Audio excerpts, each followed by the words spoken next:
中东土豪阿联酋的单兵口粮究竟能有多豪横？这哪是战场口粮啊，称它为行走的米其林餐厅也不为过。眼前这包沙漠灰颜色的袋子，便是阿联酋武装部队配发的24小时单兵口粮。拆开包装袋，最先取出的是一包金枪鱼沙拉，而这包更是有着国菜之称的鸡肉卡布萨，一包巧克力蛋糕，一包55克的小麦饼干，一套包含了刀叉勺的餐具，2大包肉桂味的饼干可以为士兵快速补充能量，2个加热包以及一个垃圾袋，而饮品及调料则全部装在了这个配件包中。这是一包有着沙漠面包之称的中东椰枣，2盒苹果酱以及3包湿巾，最后则是一大包卫生纸。这满满当当的一桌子，便是阿联酋单兵口粮的全部物品。只见老哥先将鸡肉卡布萨丢进加热袋，加入矿泉水后，加热袋很快也发生了反应，不多时便得到了一份色香味俱全的美味。米饭与鸡肉、胡萝卜及各种豆子完美融合在一起，一口下肚也是令老哥回味无穷。米饭香糯，鸡肉鲜嫩，二者搭配的也是恰到好处，每一口都是美味的极致享受。饼干也是十分精致，一咬一个嘎嘣脆，也是深得老哥喜爱。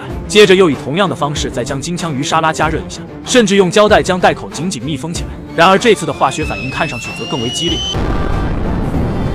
热气腾腾的金枪鱼沙拉出锅，抛开味道不谈，就这颜色搭配也是让人眼前一亮。金枪鱼搭配着鹰嘴豆、胡萝卜和酸黄瓜，这么精彩的侧面，如果能再配上点劲爆的小音乐，那小感觉不就上来了吗？说到音乐，那就不得不提我的常用听歌软件汽水音乐了，它能够根据我的喜好精准推荐播放音乐，最重要的是页面整洁没有广告，你也赶快点击试一试吧。老哥也是忍不住来上一口，鲜美滑嫩且肥而不腻，搭配着酸黄瓜一起下咽，真的是纵享丝滑般的享受，敢问谁吃谁不迷糊。随后又用小刀划开了塑封的椰枣，看上去有点像牛轧糖。而它之所以有沙漠面包的称号，是因为每100克的椰枣中含糖量就达到了惊人的75%，据说99%的人不认识这个字。接着老哥又泡了一杯红茶，汤色如琥珀般璀璨夺目，口感温润，浓郁的茶香中带有淡淡的果香，让人陶醉其中。随后将一整盒苹果酱全部倒在了饼干上，自制了一款外酥内软、咸香可口的夹心饼干，每一口都是极致的享受。但是这个巧克力蛋糕，小编怎么看都觉得更像是枣糕呢？其口感丰富且甜而不腻，每一口都充满了浓郁的巧克力味道。